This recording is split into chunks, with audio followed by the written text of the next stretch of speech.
Welcome to the Lyons Share, where we talk family, faith, football, finance, and fun. I'm your host, Mitch Lyons. Today's episode, as always, brought to you by Mitch Lyons Wealth, your best game plan to protect, grow, and win retirement. You may ask yourself, why is Mitch wearing a Steeler jersey today? It's because we have a tremendous guest on. We have Super Bowl winning Hall of Fame coach Bill Cowher, who was also my coach my last 3 years of my NFL career.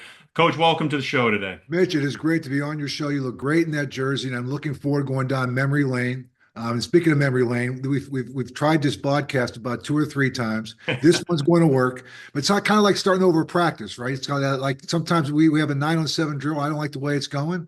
We just start over. That's always the favorite when you're 12, 15 reps into a run period and all of a sudden coach wants you to start over. But yeah, we have had some technical difficulties, but God willing, we're going to get through this thing. Yes, And I appreciate your patience. I appreciate your wife Veronica's patience as she's had to be our technical studio help. So we finally got it going, but it's great to have you on the show. It's been a long time since we've had a chance to talk. 25 years, as a matter of fact. yeah. 99 was my last year in Pittsburgh. You obviously went on and continued your career pretty successfully after that and won yourself a Super Bowl and made the Hall of Fame. So you're doing all right. But the crazy thing is you've been a studio host longer than you were a coach now, which is unbelievable. It really is. I mean, I've been there for this is my 18th year. I stepped right down after I stepped down from the game in 2007, where I right to CBS, and I've been there ever since. And it's been a great transition. It really has. But I really enjoyed the time I was in Pittsburgh and those years with you. Your first year, I think you were on IR. We went to a championship game. And matter of fact, I had to ask you, like, because I don't know, were you in Pontiac for the Thanksgiving Day? Were Oh you yeah, on? 1998. Yeah, So, yeah, the so coin flip game. yeah, yeah. Tell me about the coin flip game. I mean, the coin flip game where I had Carnell and Jerome come off the sideline and tell me that the referee got it wrong. I We mean, actually changed the I've rules. watched that video a lot of times, and I'll be honest, I'm not sure what the heck Jerome said, but he kind of said No, he did. hails, He did a hails. great job. He did. Yeah, yeah. Hales. Yeah. I mean, it was like, I said, Jerome, you did a great job of covering your bases on both ends. Yeah, he did. And I mean, if I remember right, it was Phil Luckett, right? Who Yes. the referee Phil Luckett, who had a back-to-back bad weeks. He had to deal with that one, and then I think the next week was the butt fumble or something, wasn't it? He had to deal with. Yes. Yeah. So Well, it's like you had Jerome and you had Carnell, two guys that you'd leave your kids with, pretty right? smart guys. Smart guys, honest to the core. And so they came down here telling me that he was wrong. Phil Luckett's coming over and said they did this. It's like having your kids walk in from the yard and says he did it or he did. I don't know. I wasn't out there. What do you want me to do? I said, so let's just cover this kick. We're kicking off, Yeah, and he actually never got the ball back. But they and the changed rest is the rules. history because Barry Sanders took over and we lost the game. I know, I And know. unfortunately, we were 7-4 at that point coming into that game. We win that game, we're 8-4, and it didn't work out so well, and we didn't finish the season so well, and didn't make the playoffs. So that was a bummer. I know, I know. So the funny thing about that game was because I'm sure you had to relive that a number of times over the years, but uh, because we played on Thursday, you had given us that weekend off. You'd given me permission just to stay home because we were in Michigan. Because I had my, number one, we had that weekend off anyway, so you let me just stay in Michigan rather than take the team plane back. And I Yeah. had to go to my high school 10-year reunion the next day. And what do you think they all wanted to talk about? Yeah, I had to relive the coin flip for the entire 3-hour reunion. So. But that was fun times. Looking back on it now, they're fun stories. So let me start with just kind of how I got to Pittsburgh because there's a few stories there. So I'm coming out of Atlanta. Jerry Glanville had been my coach, drafted me, wanted to start using the tight end more in the run and shoot offense, which was fun my rookie year. And then he got fired. June Jones takes over, who's a straight run and shoot coach. So I'm pretty much the only tight end on the team for 3 years. Not a lot of upside, but job security was good. June would tell me every year, "Hey, this is going to extend your career," and he was right because when I finally got a chance to play, I tore up both knees with you. Uh, I'll always remember, so I'm on the outside looking in. Atlanta switches coaches. Dan Reeves comes in. He's got a couple tight ends he's bringing from New York. He's not interested in this guy he doesn't know anything about. And fortunately, Mike Mularkey, who was your tight end coach at the time, watched a little film of me, liked what he saw, and got your blessing, I'm assuming, to come to bring me in for a workout. We hit it off pretty well, and you guys decide to sign me. But on that visit, when I first came in to see you guys, I'm going in to actually meet you. And I walk by your assistant, Mia, and she looks up at me and she says, "Oh, hey, Mark." And I'm like, "Oh, she must have got my name wrong. She must have thought I was, thought my name was Mark instead of Mitch." And then I walk through the weight room and somebody else says, "Hey, Mark."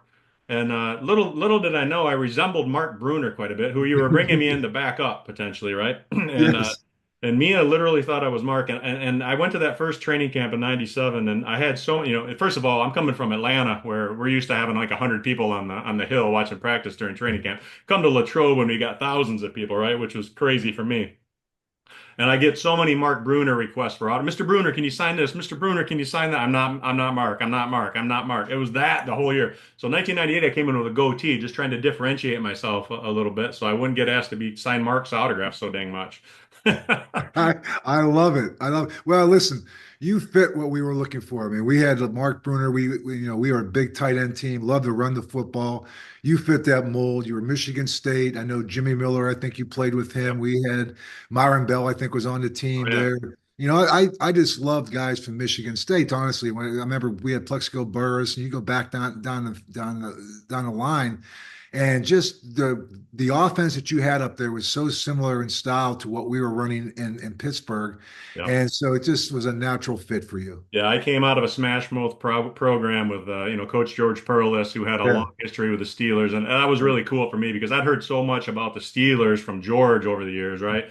In fact, all our bowl rings are patterned after the first four Super Bowls, so I feel like I got a Super Bowl ring, in my collection because they all look like the old, Chuck Noll Super Bowl rings. Yeah. Yeah. And so that was really cool being able to bring it full circle. And then later on, I served on the board of Michigan State University with George, and I kind of got to complete the circle and get to know him more on a personal level than a coach player level, and so that was kind of neat.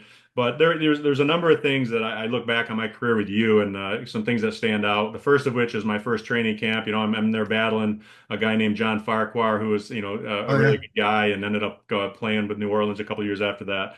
But I pull a groin muscle in practice, and I'm out a couple days, and I just can't. I think we played one game, and we're going into the second or third preseason game, and we're walking back from the little grass field outside of Three River Stadium, and we're walking back after practice. And you said, hey, how you feeling? And I said, well, I can't really push off. I can't explode. I'm not really confident. And you said, well, I got to see you play.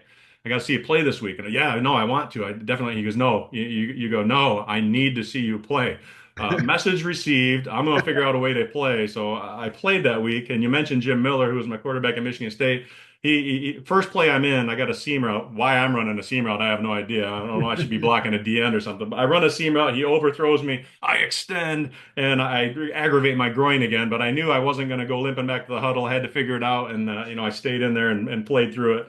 But I always remember that, and I say that to kids and my kids and other people I talk to. There's a difference between being hurt and injured, like you said. Yes. I would never ask you to play injured, but you know what? You're not going to feel 100% all the time. No, it's comical when people say, "Hey, are you healthy?" Who's healthy? Nobody's healthy. Right, right, Healthy right. in the NFL for very long. Maybe the first week of camp if you're lucky. Then everybody's hurting.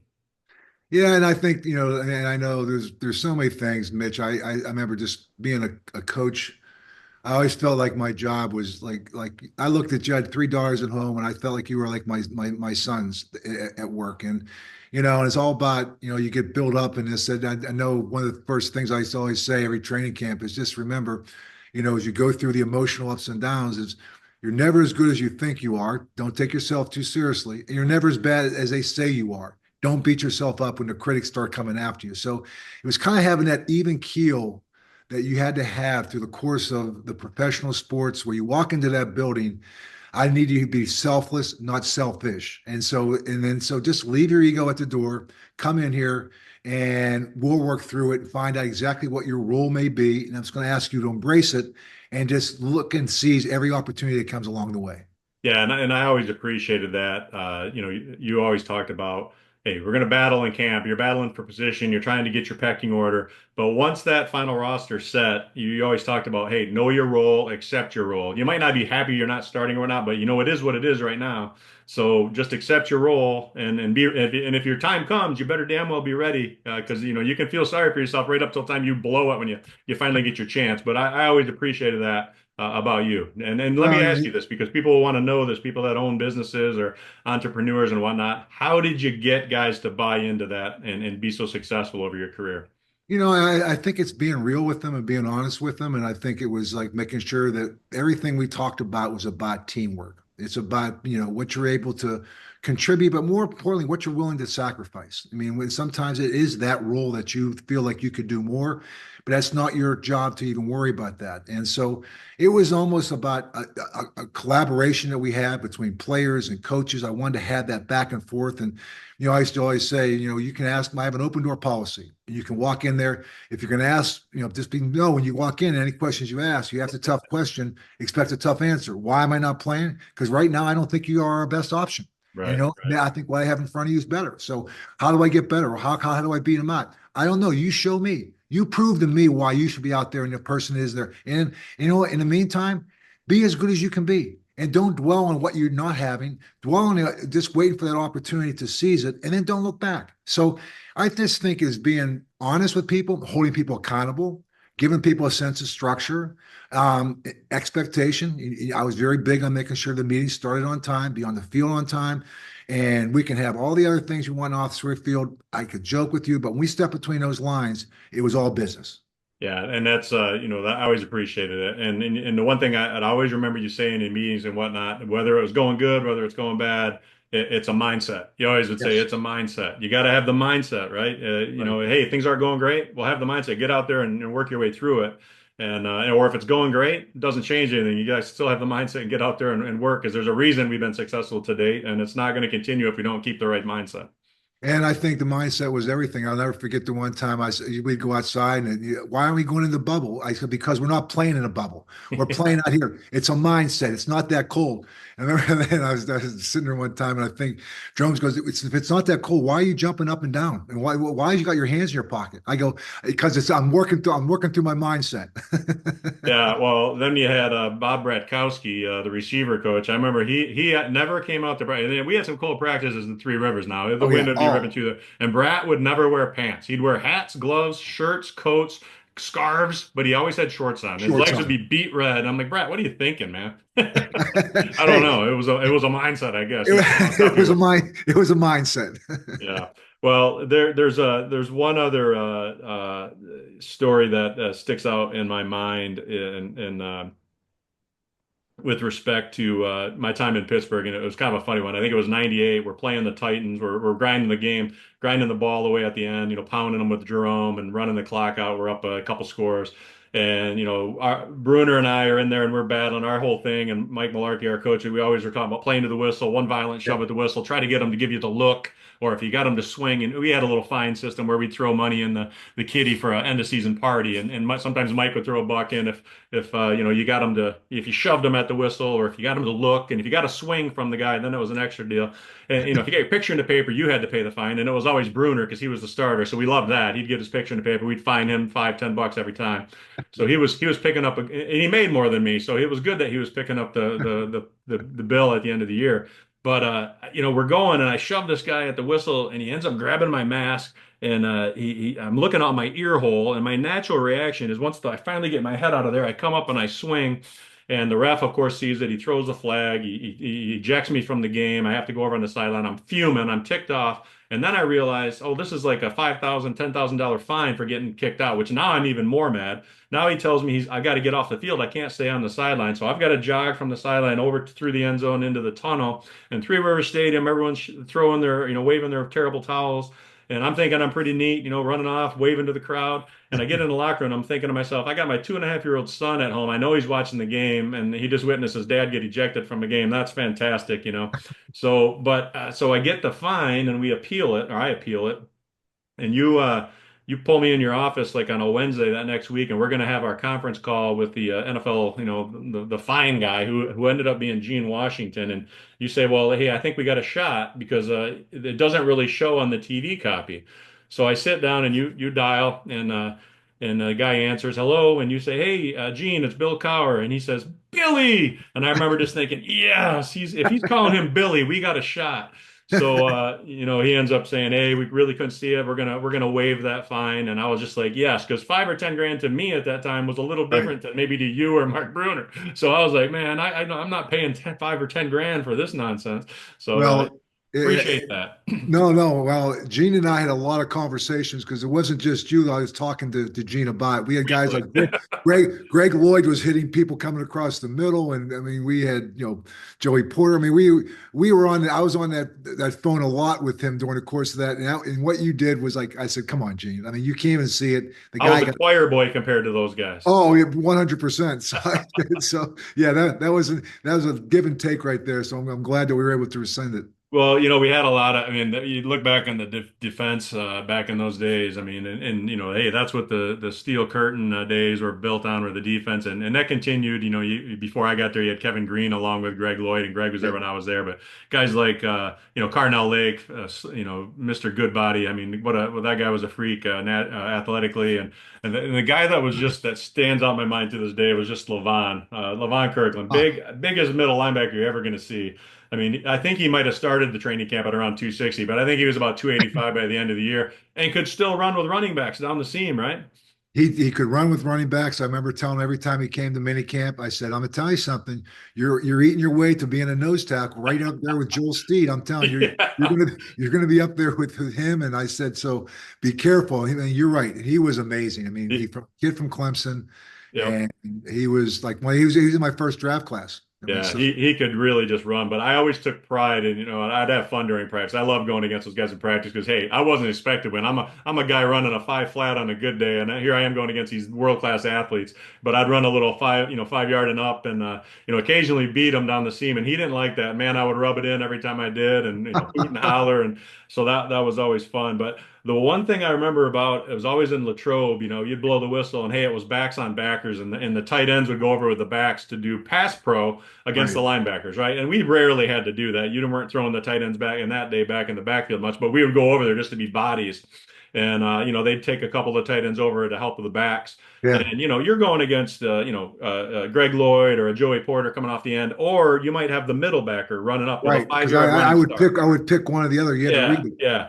So, I mean, I wasn't dumb, right? I knew that you only have so much tread on the tire in your head and your knees and everything else. So you gotta have a little self-preservation. I would do the math ahead of time about, all right, how is this lining up? Where am I in the rotation? And where's Levon? Because I sure as heck was not going to be lined up 5 yards deep in the backfield, give Levon a 10-yard running start to come up and either A, run me over, or B, I'm gonna hunker down and he's just gonna swim me or whatever, spin on me and make me look like an idiot. And worst case was him running you over because the dude packed E equals MC squared, and I didn't want to be on the receiving end of that. He was a monster, and so I'd figure it out, and I'd be like, hey Harold Bishop, hey go ahead take this one, or get one of the little running backs, hey take this one, bud, get one of these young free agent or rookies to take the rep. You know what? In that drill, truly kind of got practice started because I remember that was right near the end of individual period. So we Oh kind of yeah. right from there. That kind of got the blood going a little bit. I mean, we got a little spirited over there because it was like all of a sudden it was like, okay, who won that one? Like, oh Hey, no, that was just I mean that was kind of you were a little disadvantaged as an offensive player in that drill. I felt like, I mean, come on, yeah. they didn't have to even work around any linemen. They just got a running start to But come but through. but, but you know what? When you did stone one of those linebackers, everybody there, man. Oh yeah. I mean, it Yeah. was like it was like you were going to lose, but when you did win, whoever won, man, you made an impression. Yeah, well, and one thing I always, that you had to be physical to an extent, right? You had to have pads on. You had to replicate game speed, or else, you just now things changed. I mean, I remember my rookie year in Atlanta. It was the first year of the CBA, and back then Jerry Glanville. I mean, he hadn't caught on to this whole salary cap thing yet. We were going pads morning, pads afternoon. We were pads every single practice, and in fact, my first mini camp there we were not in pads, but we might as well have been because we were going full team. It was 11 on 11. I'm running a drag pattern. I get jammed by Mike Gann. Pierce Holt, our $7 million guaranteed, which at that time was unheard of, a 3 year, $7 million guaranteed deal he got to come from San Francisco. He's running a little game where he's looping over, and we run into each other and smash heads. I finish my drag, my head's ringing. I look back, and Pierce is laying on the ground with a broken jaw. Oh my So here gosh. I am thinking, oh, this is great. My first mini camp, I just broke their free agent, who their whole off-season, off-season media blitz is. Oh, we're building the brick wall, and Pierce Holt's the first brick in this brick wall, right? And I just broke his jaw. So the next practice, I'm laying on the grass stretching, and I see Jerry Glanville coming with his cowboy hat and his glasses and his big belt buckle, and he's sauntering over to me, and he asked the guy next to me, who was a crusty old veteran, everybody called Badger, Mike Ruther. He says, Badger, what round did I draft car 86 in? 17th? And he's, I don't know, coach. And I was sixth round. There's only 7 rounds. And he's asking if I was the 17th round. He goes, rookie, if you do that again, you just broke my $7 million man's jaw. If you do that again, you're going to be on the first bus out of here. Not even a plane ride. I got the message. I wanted to say, coach, how about we wear some helmets or maybe Yeah, some shells right. or something? But so that was insane. And we had 35 straight days of 90 plus degrees in camp, and never didn't have pads on. It was incredible. Wow. So fast forward, he gets fired, and then June Jones comes in. We were never in pads twice a day. We never had 2 days, 2 days in a row, and it was the same deal with you, right? But the thing I appreciate about you and June, where you guys played the game. Granted, June is a quarterback, so that's debatable whether he Right. really got it. You got it. You were a linebacker. You were a special teams guy. You knew the toll on the body, and Totally. you gave us breaks when we needed it. And you know what? I think that was part of it to me. Is it was I'm going to ask you to do a lot of things and make that kind of commitment and to the cause. And yet at the same time, I'm going to make sure that that I'm going to take care of you too. Yeah. I don't know if I'm sure I did at some point in training camp. I would call you up and take you to the movies. Just Oh, yeah. doing something like that, which is like it's like. You ask these guys to lay it on the line, but at the same time, man, I'm with you. I'd run the gassers with you guys, and I try to do all the things that I would never ask you to do anything that I wouldn't do myself. And at the same time, it's like you're trying to build that resiliency, that toughness, as we talk about, not just physically but mentally. And just holding people accountable, and just being there's a certain style that we're going to play here, and it's not for everybody. I remember saying this is not football's not for everybody, and this team is not for everybody. But once you're on this team, just buy in. Give me what you got. I will take care of you, but I'm going to push you, probably make you uncomfortable at times, because that's the way I can only get to make the best out of you is push you to the point where it's uncomfortable. But I will also take care of you. I'll never ask you to do anything that I wouldn't do myself. Yeah. That's awesome. So that's enough about my time in Pittsburgh. Let's go back a little bit. Obviously, you came on into the NFL, or not came into the head coaching role at a pretty young age in 1992. But your career had actually started. You played in the NFL for I think 5 years, right?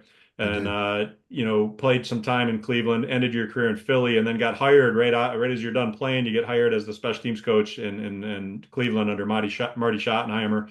And I know I remember my time with you. You always had a lot of respect for Marty, and you later went on to be defensive coordinator with him in Kansas City. But it seemed like we played Kansas City twice a year when I was in Pittsburgh with you. We played them once in the preseason. I think just about every year we played them in the preseason, and it was always out there. And I ended my career on a play out there in Arrowhead Stadium, and I actually revisited it for the first time this last year. I was at the first game of the year, Kansas City and Baltimore, and that was my first time back. And I was like, wow, this is kind of surreal. But Wow. we always played out there, and I remember you going out to dinner with him and stuff. But maybe speak to just what an impact he had on your life as a player, but obviously getting your coaching career started. Yeah, you know what? It's funny because my first year was with the Cardiac Kids, 1980, Cleveland Browns. I was a rookie free agent. I was cut the year before from Philly, matter of fact. So I signed like in January. I mean, I had got like $1,000 sign-on bonus. It was like $684 when I took out the taxes. I still have the check to this day. So Mom, what's FICA? That's what I said first time I got signed. Mom, yeah, what's FICA? yeah, right. And so I played for Marty for 3 years. I got traded to Philadelphia. And as a matter of fact, during the time of playing with Marty, that we were walking off the field one time, he said, Cowher, you're tough and you're smart. Someday, if I ever get a chance, I'm gonna hire you as a coach. And I'm thinking, well, that's not bad. So I go to Philadelphia. I have a great year in '83. Best year probably I had in the league. I become special teams captain in 1984, just signed a contract. I get hurt in the fourth game of the season. Marty takes over in '84, about midway through the season for Sam Rutigliano, calls me up and says, hey, do you want to come back and coach? And I said, well, he goes, listen, what are you going to make next? I said, he goes, what are you going to make next year? I said, I'd like $125,000. And he said, well, I'm going to tell you, You're going to work three times as much and you're going to make three times less. I'm going to offer you $50,000, you special teams coach, and let me know by Friday. And I go, and then he hung up. I go, so much for negotiations. So, but you know what? I sat there and just thought about the fact that, it was my fifth year. I just had my third, scope on my knees, nothing serious. But I said, I looked at the Philadelphia Eagles next year's schedule. Based on that, every game was going to be on turf. I said, I guess I was done playing on turf, and I love coaching, so I could bypass that. So I went back and coached special teams for 2 years with Marty, and coaching guys I just played with for the two previous years. So Yeah. that element of coaching with players and coaching guys that you played with, I knew I sat back in those seats as a player, and I knew a coach that I would respect. Like I wanted a guy that just tell me the way, just be consistent. I mean, tell me the truth. Just tell me where I stand. And so I try to always be that way. Coached secondary for 2 years, and then matter of fact, I had a chance to go with Bill Belichick and Bill Parcells with the Giants in 1989 to be their defensive back coach. But then Marty ended up getting fired and going to Kansas City. So, but he gave me my first chance, so I went with him. And then 3 years later, I went back to Pittsburgh and as a head coach following Chuck Noll. Yeah, and before we move on to Pittsburgh, you mentioned coaching guys that you played with, and it's Yeah. curious because there's not a lot of guys that bridge the gap. I think there's 13 years between you and I, our ages. Yeah. You played with a guy who I ended up playing with Atlanta his last 3 years, a guy named Clay Matthews, and we're not talking Green Bay Packers Clay Matthews. That kid was about that high when he was running around the Atlanta Yeah. locker room Right. with me. His dad played with me, Clay Matthews and longtime Brown, great guy, probably one of my favorite teammates. And I had the opportunity to locker next to him his last 3 years in Atlanta. And I mean, this is a guy played 19 years, played till he's age 40 at outside backer, which is just unbelievable. And people, unless you don't know because that's incredible to think. And this is a guy, in my opinion, deserves to be in the Hall of Fame. I know his daughter Jennifer is really trying to rally the troops to get him, and he made the first cut in this year's. I'd really like to see him get in the Hall of Fame. Speak to your time with Clay a little bit. Yeah, Clay and Leslie. Leslie is Clay's wife, and like he was married. And when I went to Cleveland, he brought me in. I was in that linebacker room with him and Dick Ambrose and Robert L. Jackson and Charlie Hall, and I mean, he played with Banks, Chip Banks from USC, another guy and he brought me in there and he taught me how to play outside linebacker. When I was with the Cleveland Browns, Mitch, I was a backup inside linebacker, but I was also like that guy that could be a swing linebacker. So because I was smart, but I really never played outside. And I remember Clay used to take time after practice and talk about footwork, talk about leverage, talk about angles, what to look for. And so the little idiosyncrasies of that position, he was a master of. And I agree with you from this standpoint. No one was as productive and as consistent on the field as Clay Matthews was. What he did through the course of time, he played every game. I think the only time he missed, matter of fact, I was backing him up.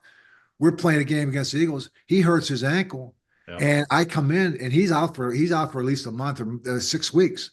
And the very next week we go on strike. This is 1982. So my chance to play, by the time we end the strike, Clay's already back healthy. That's why I said, but you know what? I said, Clay Matthews to me epitomizes really what that position was about. He could cover, he could rush. He could do it all. He could play the run. I mean, this was a guy that he knew he never came off the field. And Yeah. to me, what he did through the course of time, it's a travesty that he's not in the Hall of Fame. Yeah, and hopefully he gets there. I mean, this is a guy 40 years old. He had 6.5 sacks his last year in Atlanta. I Yeah, mean, you right. get paid a lot of money nowadays to get 6.5 sacks for a team, right? Oh And my gosh. I remember it sticks out in my mind because if I remember right, I believe he had 3 sacks in one game, and I think he was picking up like 50 grand every sack he had that year. So he was pretty excited that game. Every one he was ringing up another 50 grand. So Hey, they're and all then happy for him. the one thing about Clay too is he kept whatever he Oh, made. he's Uh, cheap. oh Oh, he's yeah, cheap. yeah, yeah, yeah. It's like we go out to dinner. He goes, "Hey, there's four of us. Let's just split that up 4 times." Like, oh my gosh, yeah. Like I'm a rookie. You're just like you just signed a contract. Yeah. No, no, no. Let's split this thing up evenly. I'm like, oh my It's gosh. funny you bring that up because we used to play cards down in Atlanta, and Clay, I jokingly called him my ATM because we'd settle up on Mondays because we'd play all week and we'd settle up on Mondays. And there was one weekend in St. Louis that it didn't go well for him. I called it the St. Louis Massacre.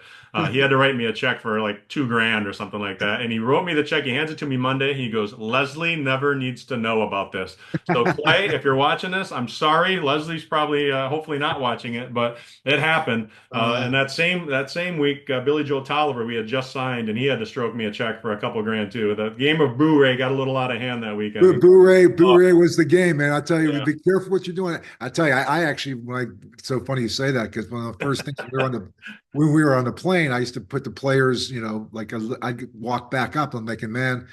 And I remember I went into I got into the elevator. We got to the hotel, and everyone rushes into the first elevator. Well, I got into the first elevator, and a bunch of players rushed in at the end.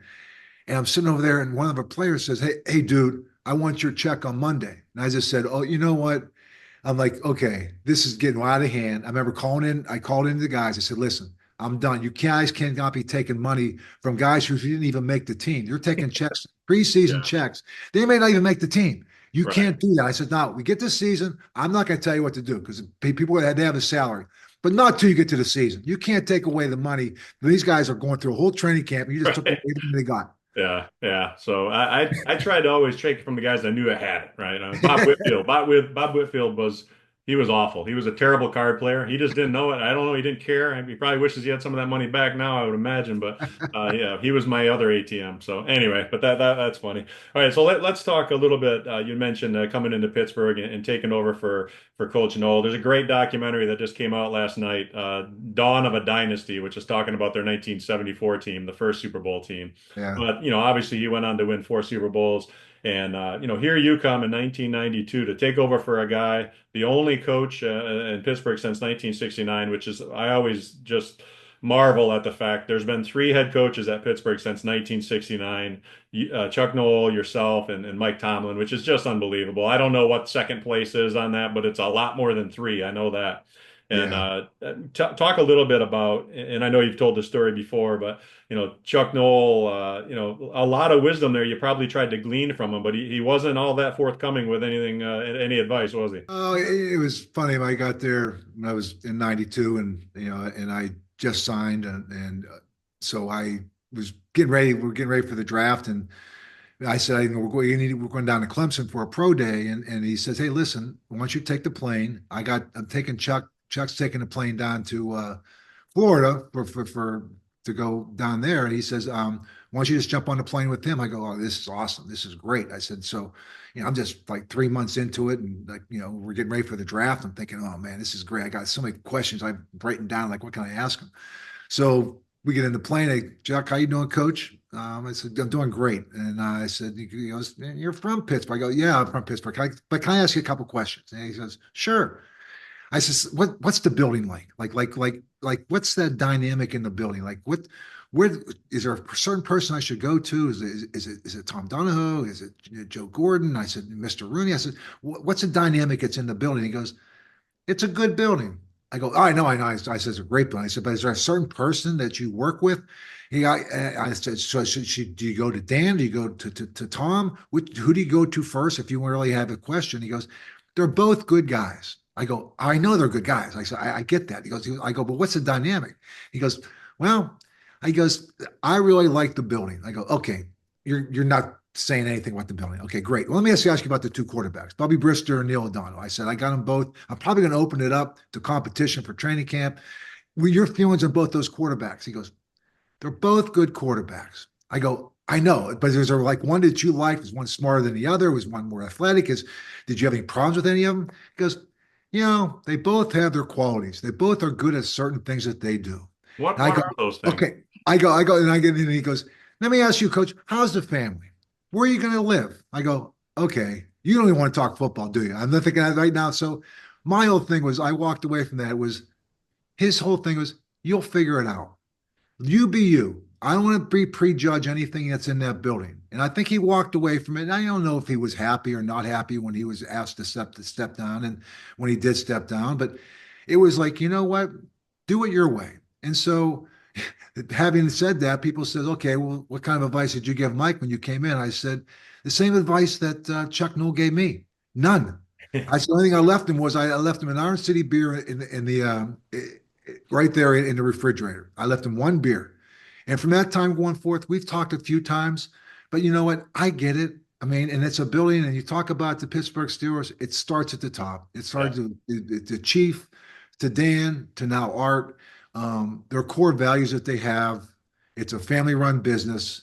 It's more about family than it is about results. You're going to have tough times, but it's all about collaboration. It's about transparency. So long as you communicate and collaborate and tell everybody what's going on, we may disagree. We go into that room, we may disagree. And there's going to have to be a little bit of sacrifice that you're going to have to make. I'm not going to, I want this decision. That we make a decision, we make it together. So that's the biggest thing I took away from that is that there's lines of delineation and they may get a little bit shaky. You may cross them at times, but the bottom line is what we did together as a organization. Well, they were amazing, and I always just remember, Mr. Rooney always coming in the locker room after the games, win or loss. He'd come around, he'd shake everybody's hand, ask you how you're doing, and he just was a quality guy. I had the opportunity earlier this year to read a book, and the name escapes me right now, but it was about the start of the NFL. And I'll Yeah. get it to you if you haven't read it yet. But it tells a story about really the five founding fathers, with Art Rooney Sr. being one of them. And it was actually fascinating to read, just to read his history and those early days of the NFL. Everybody knows the behemoth it is now, but what they went through to build this thing and to stick with it was really amazing.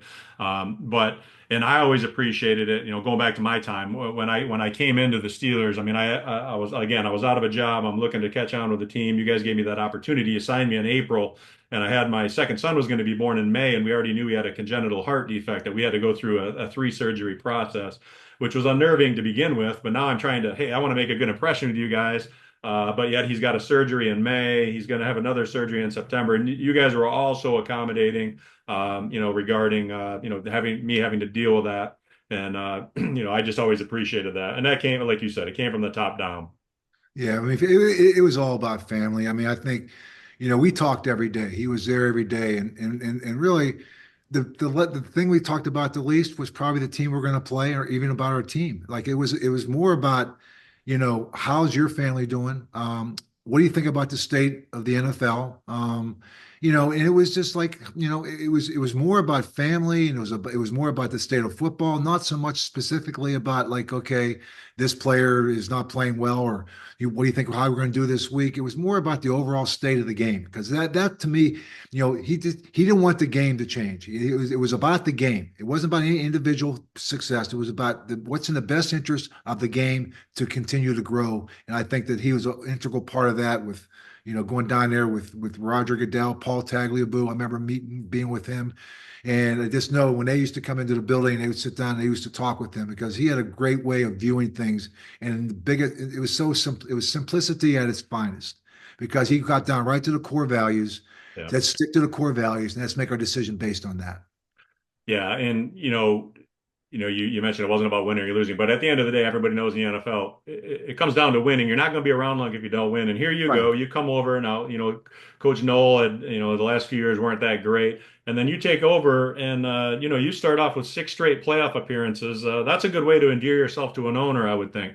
Yeah, well, I think that's the thing in today's game. Is that you do have to win early to buy yourself to have those 98, 99 seasons where, Yeah. you have some tough times. I mean, and like you said, 98 became one of those ones where I don't know if it's one play or one coin toss, but one game sometimes can kind of derail you, and it did for us. And I think 99 to me was just it was just a lot of injuries. We just had a lot. Injuries. Dermani went down. And yeah. Yeah, and I think that was probably the thing to me. Like, if you look at the centers of the Pittsburgh Steelers down through the years, go back to Ray Mansfield. They called him the Ranger. He was like 15 years. And you go to Mike Webster, Hall of Fame. Then Yeah. you go to Monty Dawson, Hall of Fame. And then he started getting hurt. And then and at that point, it's when I actually went up and got Jeff Hardings Right. from Detroit and brought him down. And I remember taking him down this hallway. I go, here's all the great centers that have been here. And you're going to be the next one. And he was. And then he had Marquise Pouncey come after him. Yeah. They've So had an unbelievable run of centers for sure. yeah. So I mean, it was that kind of thing. And so I think that place was, Pittsburgh was kind of like 3 yards in a cloud of dust, and people would stand up and they're clapping. That's the kind of football they like to see. Yeah, and when you got a guy like Jerome Bettis now, to your credit, you went out and got him, right? You Yeah, actually went out yeah. and got him because he fit the role. And I mean, you had some bangers in there before then, but I mean, Jerome was the ultimate banger and did it amazingly for a long period of time, right? I mean, those guys don't last as long as Jerome did typically. Well, this guy, he's almost like a guy like yourself. I mean, all of a sudden, like Rich Brooks comes in, and once again, offense, it's more wide open. Kind of like you're going down to a right, you're a Right. blocking tight end. And you're that's who you are. Yeah. That you can run the seams and you can do the option routes. I said, but it just wasn't the right fit. And Yeah. so like we got guys that fit what we were looking to bring. We wanted tough guys that were hard nosed, and you fit that. Jerome fit that, and so you surround yourself with that, and then you bring in some of those quality gifted receivers and guys like Hines Ward and the guys and Antoine Randall. We had a bunch of those guys too at the very end. So, it was that right mix of toughness, but also having some athleticism and some creativity to what you're doing. Yeah, and so you look back, I mean, your career, 15 years, you only had three losing seasons. You mentioned 98, 99, two of which, two of your three losing seasons I was a part of. So maybe I was the problem. I don't know, but I sure enjoyed and appreciated my time in Pittsburgh with you. But looking back on it, I guess obviously the Super Bowl obviously is the crowning achievement, right? But that's such a hard thing to do, right? Because even in the year you did it, you were a wild card team. You played every game on the road to get there. But the year before, you were 15-1, obviously the best team in football the entire year, but you don't even get to the Super Bowl. It's hard to get to, much less win a Super Bowl. It is, and yet at the same time, I look at my 15 years, Mitch, and just relationships like we're having talk now. I mean, you bring back stories that probably wasn't like privy to, like, but I remember now as we start talking about it. And it's those relationships to me that's what made the job so special. I Yeah. walked away after 15 years, and it's kind of like the transition in life. My wife at the time was going through a tough time and ended up passing away 3 years later. I've remarried, married for over 10 years, and so I got 8 grandkids and had 3 daughters back then. So, but it is about being able to transition. And I'm proud of you for what you've been able to do. I mean, you walked away from the football game and all the core values and lessons learned, I'm sure, along the way has allowed you to be successful now and helping other people transition in life. Because that's what it is. You're constantly transitioning from one phase of life to another. You have to have great balance, and you also have to have great perspective. I think that was probably the biggest thing I always try to look at. And we talked about it before, is just, you know, there's a silver lining in everything you're doing. It's a lesson learned. And so when that lesson's learned, make sure you don't go down that same path again. So it's called personal growth. Every lesson that you go through is personal growth. And so I'm proud of you for what you're providing for other people and the lessons you learned along the way and sharing them with the people that work for you. There's so many things that I've used from my football career and my time in Pittsburgh to my time running and founding Mitch Lyons Wealth. From my book Retirement of Steel. That wasn't by accident. I named it Retirement of Steel. But just our whole mantra of protecting, growing, and winning retirement. It's all built from the values I learned on the field and the meeting rooms with guys like yourself and my kids and the people that work with me. I mean, they probably get sick of hearing all the Cowherisms and the Perlicisms I throw at them every day. But you know what? There's truth in every one, right? And if you apply them, I keep saying you got to speak the same language. And if we're all speaking the same language and we got that ingrained in ourselves, we got a much better chance for success. But and I've always appreciated that with you. As you look back in your career, Coach, what would you say you're most proud of? Um, what I'm most proud of is just being true to who I was. I think that's probably the one thing that I never tried to be someone I wasn't. I was very transparent with my emotions. I know at times, maybe, you know, got the emotions got the best of me. But at the same time, that's who I was. And I was fair. I think I was tough. I was probably tough to play for, tough to work for, but I was fair. Yeah. I held people, I try to get the most out of them, and I held people accountable. And I made tough decisions sometimes, whether it was releasing a player, whether it was firing a coach. But I think if you look back on it, I did it for all the right reasons, for all those core values. And I'm very proud of being able to also to have the balance in my life between my family, football, and that was my football family, and I had my family at home. And I always say before, it's what I do, it's not who I am. And so I say that from the reason that when I stepped on that field and I competed, I was ruthless. I'm going to find a way to win this game some way, like you did. Like you want to be at the you want to have the last hit.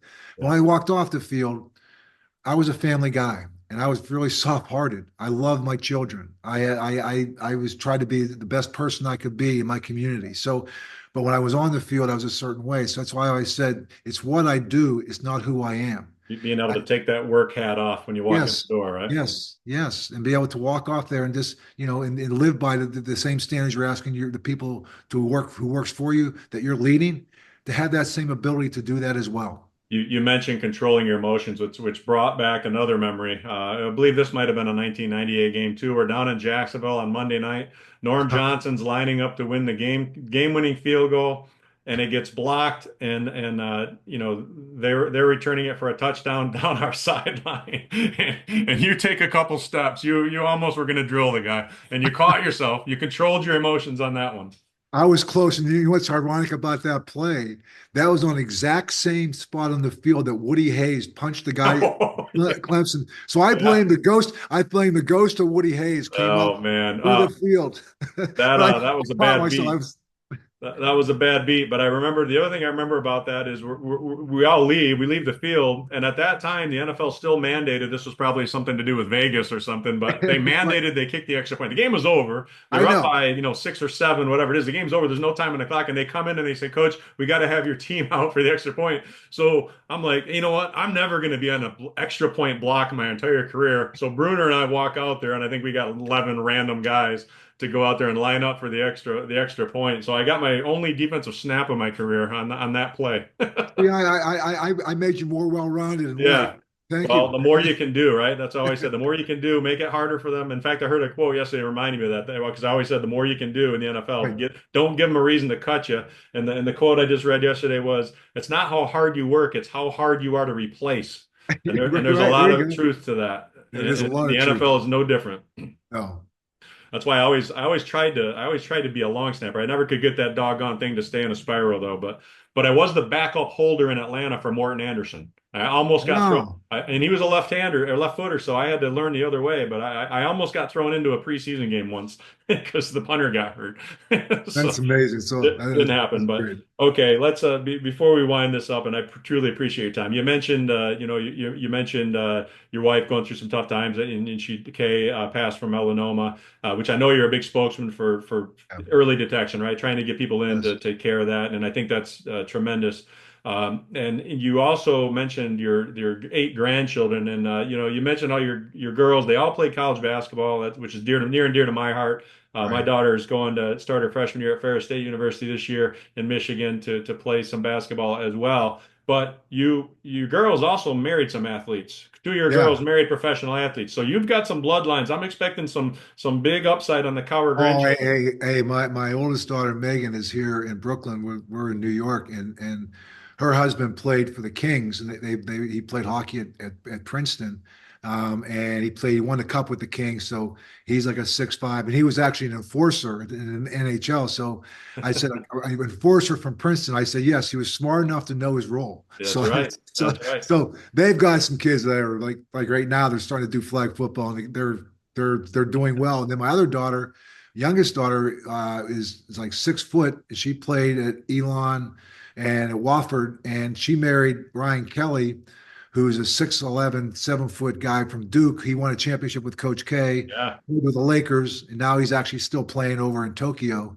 So their kids, as you can imagine, are very, very tall. They're very, very athletic. So Yeah. yes, we got some Well, that's great breeding stock there, man. You got to keep pumping those grandkids out. And so are they going to get the Coach Cowher pregame or halftime speech ever on the Oh, flag they've games? they've they've gotten there already. We were talking a lot about having success. Now we're talking about humility. We Yeah, got we got to teach humility today. I said, and also the lack too much entitlement in today's world. So you're gonna have to earn it. I yeah, mean, just because you got the name, whatever you got the genes, you know what? You have to earn it. So you can be given a lot of great things, but if you do nothing with it and don't do it in kind of a humble and self, you know, inspiring way that you can inspire others, around you. It's not about you. It's about everyone else you can bring together. That's what leadership is. And that's what I'm trying to instill in them very, very early because they're gifted. They're going to be told how great they are. And I'm going to keep telling them how, you know what, you haven't done anything yet. I love it. I love it. Well, you did a great job inspiring folks your entire career, Coach. And I know I appreciated my time with you, and I appreciate coming on here and everything you did in coaching. Obviously, now you've had 17, 18 years in broadcasting. The great thing about that is you never have to face a press conference where you got to talk about all the mistakes you made on Sundays in there in the press's eyes, right? I Um, so so my statement is this. They said, you miss coaching. I go, no. I said, I get to coach 32 teams every Sunday, and I haven't lost a game in 18 years. And nobody remembers what you predicted the week before. I mean, Oh no. Hey, I always go, sometimes I go, wait, I love the underdogs. I love the underdogs. You pick an underdog. And I always felt, and you remember from this, I always try to make every game personal. And making this game personal is doing something which is the greatest satisfaction in sports, is doing something that no one else thinks you can do. When they yeah, say you can't do something, thank you for saying that. Thank you. No six seed ever won a Super Bowl. Thank you. You can't beat the Jacksonville Jaguars. Thank you. You can't win 3 and 4 in a row. Oh, we can't. Thank you. That's all I need is a little bit of the fuel to make this personal, to do something that no one else thinks you can do. That should be your mantra in life. yeah. Well, you did it, 2005. I mean, incredible playoff run, winning all those road games. And I always loved going on the road. I loved it because it was 53 guys and a staff going against 80,000 people in a Yeah, stadium. It the was you against underdog. the world. Yeah, Nobody expected you to win, and I always loved that. I miss that. People ask me, "Do you miss football?" I say, I miss Sundays. I don't miss Mondays, right? I no, don't miss plantar fasciitis and Achilles tendonitis. I right. don't miss any of that, or rehab and all that. And Coach, I greatly appreciate your time today, and I appreciate the years, your time with the Steelers, my time I got to spend with you, and I enjoy watching you on Sundays. Oh, I know what I was going to ask you. I'm in Lions country now, in Right. Michigan. And they look like a team that is going to be hard to beat. I mean, they have so many weapons. Do you ever envision, or do you look back and ever remember a time you had as many weapons as they have on offense? No, I mean they do, and I just love what Dan Campbell has done. His short time there, he's a lot like you, like right. He's a blue collar tight end that played the game, tough guy. And he talked about biting knees on his way after getting up when he first got there, and I think this Dan kind of embodies what Detroit is all about. And to me, and I think that they are a reflection of him. They're a Yeah, team that they're going to run the ball. They're going to get fancy with. They got all the skilled positions. Defensively, I love where Aaron Glenn is it's so sad to see what losing an Aiden Hutchinson because yeah, man, you talk about a guy that embodies Detroit Lions on so many levels. He's from Detroit, and I mean, he was on his way to maybe being Defensive Player of the Year. So, but they'll overcome that. yeah. To me, it's like having a Dan Campbell when you lose a guy like that. Is that he thrives on this kind of leadership. He thrives in this kind of adversity. So I think the Lions they got a great head coach. They got a great team, Yeah. and I think it's going to be an exciting year for them. And you don't replace an Aiden Hutchinson with one guy, No, right? Everyone's going to no. have to raise their level of play, and Aaron Glenn gets paid a paycheck too. He's going to have to create some Yeah, stuff on D with yeah. their, but they've got some young defensive backs and stuff that have really stepped up. Love And it. Brad Holmes has done a great job building that roster through the Yeah, draft and the strategic free agent acquisitions. And I think I see a lot of similarities between Dan and yourself, just because you guys are authentic, right? I mean, you right. you say what you think, and you're not pulling punches, and he's been that way from the get-go, and the entire state has embraced him. And even that first year when they had a rough go of it, but they were Yeah, in games, right? And you could tell they were making progress. And then the next year they start off kind of bad again, but then they finished strong. And then last year it kind of all came together until that second half in San Francisco, which I was actually out at that game. And that first half was a lot of fun, and then it kind of fell apart at the end. But they seem to have it going again. Big game this week against Minnesota. So we'll look forward to your analysis on Sunday. But Coach, again, thank you for your time. Thanks for coming on the Lions Share, and it's just great to catch up with you. good to see you, Mitch. You've done great, man. Proud of you, and thank you for taking me down memory lane. It's All been a right. long Thanks again. Sounds good.